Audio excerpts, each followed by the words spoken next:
لیکن جب سے یہ نیا سپرڈنٹ یہ لایا ہے، انہوں نے خان پہ بھی زندگی تنگ کی ہوئی ہے، کبھی کال کوٹلی میں ڈال دیتے ہیں اور کبھی ان سے ایکسرسائز کی مشین چھین لیتے ہیں۔ آج میں خان صاحب کے پاس آیا تھا تاکہ خان صاحب کو مذاکرات کے حوالے سے اپنا نقطہ نظر پیش کروں، اور خان صاحب کو میں یہ بھی گزارش کر سکوں، حیدر مہدی اور عادل راجہ جیسے لوگ پی ٹی آئی کی تصویر کے پیچھے چھپ کے پاکستان کے خلاف، پی ٹی آئی قیادت کے خلاف، عسکری جو افسران ہیں ان کے خلاف، اور ان کے یہ کمپین کر رہے ہیں۔ شاہ محمود قریشی اور پرویز الہی صاحب سے لے کے بیرسٹر گور، اسد قیصر، یہ علی امین خان، مجھ سمیت شاندانہ گلدار سب کو غدار ڈکلیئر کیا ہوا ہے، اور یہ بدبخت ادھر باہر بیٹھے ہوئے ہیں، ڈالر کما رہے ہیں۔ اور تاخیر کی وجہ یہ تھی کہ جب بھی ہم جیل آتے ہیں 10 دفعہ آ جاتے ہیں، 3 دفعہ ملاقات کرا دیتے ہیں، باوجود اس کے کہ اسلام آباد ہائی کورٹ کے سنگل بینچ اور ڈویژن بینچ کے فیصلے ہیں جس میں ہم نے فہرست دی تھی وکلاء کی اور سیاسی عمائدین کی۔ لیکن جب سے یہ نیا سپرڈنٹ یہ لایا ہے، انہوں نے خان پہ بھی زندگی تنگ کی ہوئی ہے، کبھی کال کوٹلی میں ڈال دیتے ہیں اور کبھی ان سے ایکسرسائز کی مشین چھین لیتے ہیں، کمبل تک کبھی وہ چھین لیتے ہیں، اور خان صاحب بار بار جو ہیں اپنی اس دیگرگو حالت کا اظہار کر چکے ہیں۔ پھر سیاسی عمائدین کی آپ کو پتہ ہے مذاکرات کے لیے ہمیں ضرورت ہے جیل جانا، خان سے ملنا، اور یہ لوگ ہائی کورٹ کے حکم کے تحت بھی مل سکتے ہیں، لیکن ملاقات وہ سپرڈنٹ جو ہے وہ پنے خان پہ بنا ہوا ہے، یا جیل منسٹر سے یا آئی جی جیل خانہ جات سے آپ نے سفارش کرانی ہے، یا پھر آپ نے سپرڈنٹ جیل کے نخرے اٹھانے۔ آج میں آیا تھا، 50 وکلاء گئے، سارے ملزمان گئے، لیکن حضرت نے میرے لیے حکم دیا تھا کہ یہ نہیں آئے گا۔ وہ ریٹی میں نے کی تھی، وہ آئی سی اے میں نے دائر کی تھی، جس میں ملاقات کے بارے میں ڈائریکشن دی تھی۔ سپرڈنٹ کو بتایا میں نے کہ جی یہ ہائی کورٹ کے آرڈرز ہیں، نہیں یہ ہمیں اسٹیشنری لے جانے دیتا ہے، جب بھی خان سے ملاقات ہوتی ہے یہ ان کے جو چوبدار ہیں وہ ہمارے سر پہ کھڑے ہو جاتے ہیں۔ ہائی کورٹ نے منع کیا ہوا ہے، پہلے یہ عذر اٹھاتا تھا سیاسی گفتگو نہیں کر سکتے، گفتگو پہ بھی دے دیے، وہ کلاذی قانون سے حذف کر دیے۔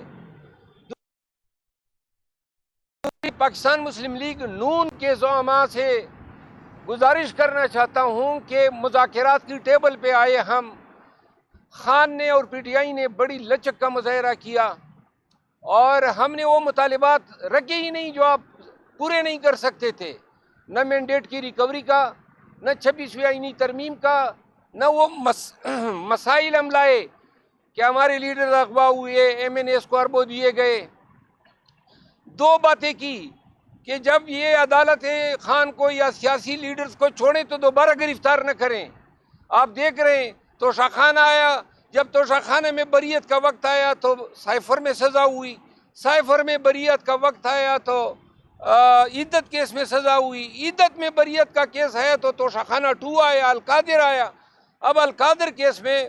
فیصلہ جو ہے وہ ایڈجرن ہو رہا ہے۔ اب آج ہی توشہ خانہ 2 لگا ہوا تھا، وہ بھی تیزی سے رائپ ہو رہا ہے۔ اس طریقے سے تو آپ کے پاس تو کیسز بنانے کی فیکٹری ہے۔ ایک مطالبہ یہ تھا دوبارہ گرفتار نہ کریں، دوسرا مطالبہ تھا کہ یہ کمیشن بنا دیں۔ آج میں خان صاحب کے پاس آیا تھا تاکہ خان صاحب کو مذاکرات کے حوالے سے اپنا نقطہ نظر پیش کروں، اور خان صاحب کو میں یہ بھی گزارش کر سکوں، ناصر، حیدر مہدی اور عادل راجہ جیسے لوگ پی ٹی آئی کی تصویر کے پیچھے چھپ کے پاکستان کے خلاف، پی ٹی آئی قیادت کے خلاف، عسکری جو افسران ہیں ان کے خلاف، اور ان کے یہ کمپین کر رہے ہیں،